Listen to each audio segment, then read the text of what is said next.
कुश का जन्म कैसे हुआ था? एक दिन सीता जी कुछ आवश्यक लड़कियां लाने के लिए आश्रम से बाहर के पास स्थित जंगल जा रही थीं, लेकिन उन्हें ये चिंता थी कि वो लव को कैसे लेकर जाएं। निकलते हुए उन्होंने वाल्मीकि जी से लव का ध्यान रखने को कहा। सिर हिलाते हुए जवाब में हाँ कहकर वाल्मीकि जी ने लव को उनके पास बैठाने के लिए कह दिया।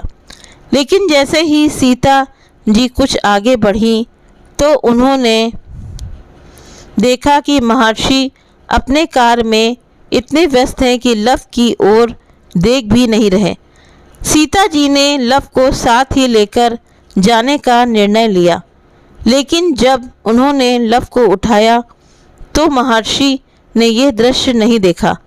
कुछ देर बाद जब महर्षि ने इधर उधर देखा तो उन्हें लव दिखाई नहीं दिया और उन्हें ये भय हुआ कि लव कहीं चला गया होगा या किसी जानवर का शिकार हो गया होगा। अब वाल्मीकि चिंतित हो उठे। अब महर्षि वाल्मीकि के मन में तरह तरह के सवाल उमड़ने लगे कि सीता जी को वापस आश्रम लौटने पर क्या जवाब देंगे। सीता विलाप करने लगी। इसी डर के कारण वाल्मीकि जी ने पास में पड़े कुशा यानी कि घास को लिया और कुछ मंत्र पढ़ने के बाद एक नया लव बना दिया। ये लव हूबहू पहले जैसे लव की तरह ही था। अब उन्होंने सोचा कि सीता के वापस लौटने पर वो उसे यही लव सौंप देंगे और कुछ नहीं बताएंगे। लेकिन कुछ समय के पश्चात जब सीता आश्रम लौटी तो उन्हें देख महर्षि चकित रह गए। उनके पास लव को पहले से ही देख वे अपनी आंखों पर विश्वास नहीं कर पा रहे थे। पूछने पर मालूम हुआ कि सीता जी लव को अपने साथ ही ले गई थीं। इस तरह कुश के जन्म की बात सामने आती है। वैसे सिर्फ इन दो भाइयों के जन्म को लेकर ही मतेंग नहीं है, बल्कि लव कुश के जन्म स्थान को लेकर भी कई किंवदंतियां हैं। पहली किंवदंती के मुताबिक लव और कुश का जन्म कानपुर शहर से 17 किलोमीटर दूर बिठूर में बने महर्षि वाल्मीकि के आश्रम में हुआ था।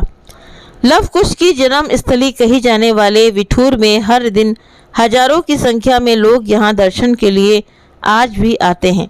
केवल शहर के ही नहीं बल्कि कानपुर आने वाले सैलानी भी भगवान राम से जुड़ी इस स्थली के मोह से दूर नहीं हो पाते हैं। सीता रसोई वाल्मीकि आश्रम आदि के अस्तित्व आज भी यहाँ विराजमान है। यहाँ माता सीता का एक मंदिर भी है। मंदिर में माता सीता की प्रतिमा अपने पुत्र लव और कुश के साथ है। एक मीडिया रिपोर्ट में मंदिर के पुजारी अवधेश तिवारी के हवाले से ये बताया गया है कि 8 लाख साल पहले माता सीता बिठूर आई थी और यहीं पर लव कुश का जन्म हुआ था। लव कुश ने इसी स्थान पर वाल्मीकि से शिक्षा भी प्राप्त की थी। वहीं एक अन्य किंवदंती के अनुसार लव कुश का जन्म हिडन नदी के पास स्थित वाल्मीकि के आश्रम में हुई थी। ये आश्रम आज के समय में बागपत से करीब 23 किलोमीटर दूर पलेनी गांव के पास स्थित है। ऐसे में एक बात तो है कि न सिर्फ लव कुश और कुश के जन्म को लेकर मतांतर है कि बल्कि उनके जन्म स्थान को लेकर भी मतेंग है। जो कुछ भी हो, लेकिन लव कुश दोनों भाई थे जो काफ़ी पराक्रमी थे। काली द्वारा के रघुवंश के अनुसार राम ने अपने पुत्र लव कुश को शरारती का और कुश को कुशावती का राज्य दिया था। शरावती को श्रावस्ती माने तो निश्चय ही लव का राज्य उत्तर भारत में था और कुश का राज्य दक्षिण कोसल में। कुश की राजधानी कुशावती आज के बिलासपुर जिले में थी। कोसल को राम की माता कौशल्या की जन्मभूमि माना जाता है। रघुवंश के अनुसार कुश को अयोध्या जाने के लिए विंध्याचल को पार करना पड़ता था। इससे भी सिद्ध होता है कि उनका राज्य दक्षिण कोसल में ही था। इतना ही नहीं, ये माना जाता है कि कुश ने नाग कन्या कुमुदावती से विवाह किया और अतिथि के पिता बने। एक अन्य जानकारी के अनुसार लव कुश के भी 50वीं पीढ़ी में शल्य का जन्म हुआ, जो महाभारत काल में कौरवों की तरफ से युद्ध में शामिल हुए थे। वहीं माना जाता है कि लव के पुत्र सरुकमान थे।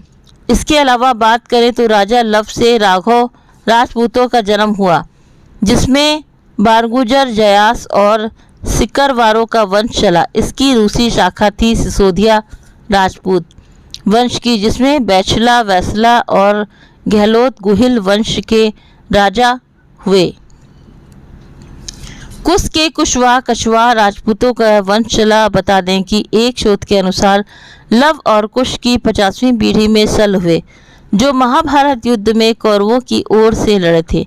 ऐसे में कह सकते हैं कि लव और कुश महाभारत काल के 2500 वर्ष पूर्व 3000 वर्ष पूर्व हुए थे। तो ये कुश की कहानी है कि आपको सभी को ये इसके द्वारा बताया गया है कि कहानी आपको पसंद आई हो तो वीडियो पसंद आया तो वीडियो को लाइक करें। चैनल पर पहली बार है तो सब्सक्राइब करना ना भूलें।